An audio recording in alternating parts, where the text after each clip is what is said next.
Hi there, Lindsay here, the Frugal Crafter. Today I'm going to show you how to make this cute soldered tile pendant that's made from recycled tiles, just old tiles left over from a project, a home improvement project. And I'm going to show you a new soldering kit that was sent to me for free from a company called Whatnot Widgets, and it comes in this little case here, and it comes with a desoldering pump and some 60/40 solder that I'm not going to be using because it's more for electrical hobbies, and so is the desoldering pump that's more used for electrical things, but they thought I might be interested with it since I did a beginner soldering video.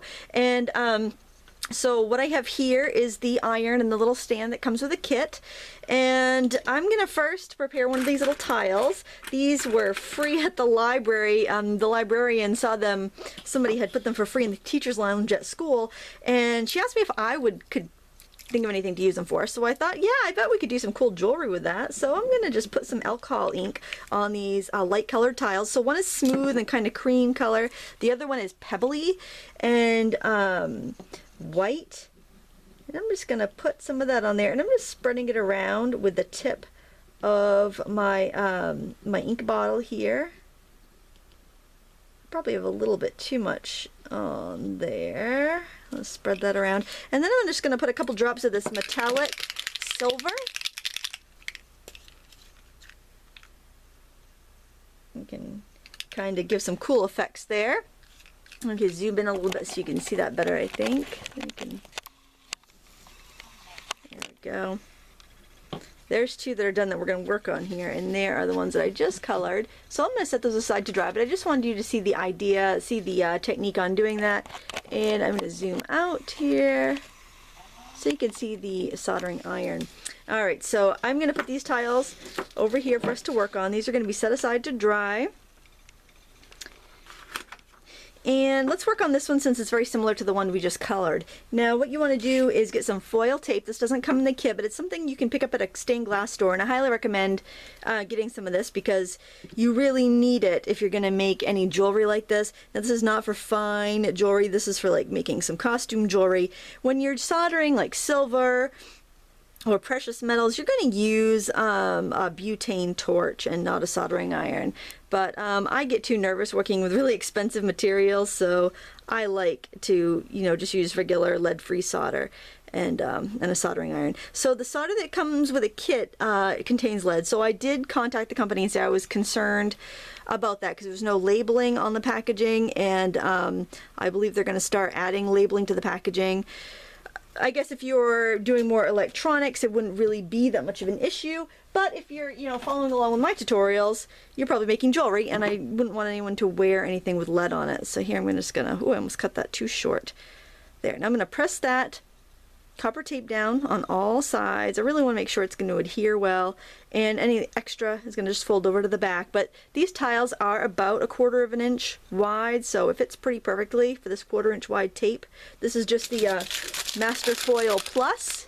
I got that for $4.66 at the stained glass store. Not very expensive. Might be a little more now. I got that a while back. Now I'm going to use some Flux. And the Flux, you can get this at the hardware store, at the stained glass store. It does not come with a kit because the solder that is included has a resin core, so it kind of is self-fluxing, but again, it's just for electronics. Don't use it for jewelry. And the other concerning thing I had, and I did contact the company about it, was that it didn't have a UL certification, but it had the CE certification, which is like the European certification. UL is voluntary, and a lot of companies don't use it unless they have, it's kind of, their company's big enough and they can afford to get that certification. Alright, so when you're done with the iron, it's a good idea to put some solder on the tip to clean it.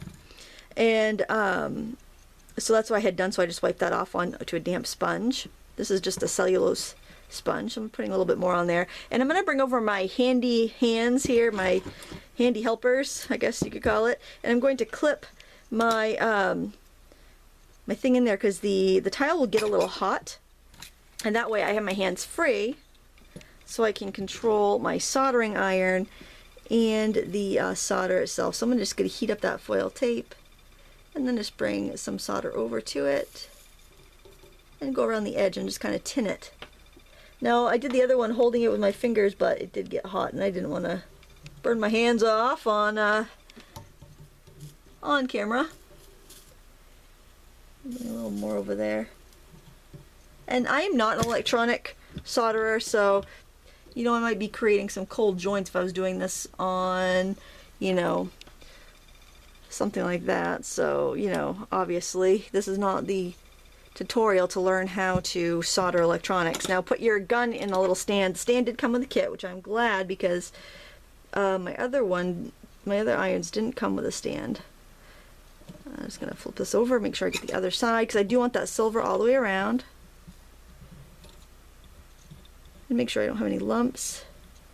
And this is, I would not be moving this around if I wasn't doing a video. I'm just trying to keep it kind of in frame and not have my big head stuck in the way. Now I'm going to use a steel jump ring, or you can use a copper jump ring. Both of those are solderable. And I'm going to put the jump ring in this other hand here, this other helping hand, and I want the split of the jump ring out, so that's what's going to solder. Let me see if I can wrangle these guys around so they'll meet. I just did a few minutes ago, so we shall see. There we go. They're going to meet right there. So if you can see that, you can. That's fantastic. And then I'm going to get a little more Flux, which is this kind of stuff that looks like Vaseline, which is kind of crazy. This stuff makes the stuff stick, but it does.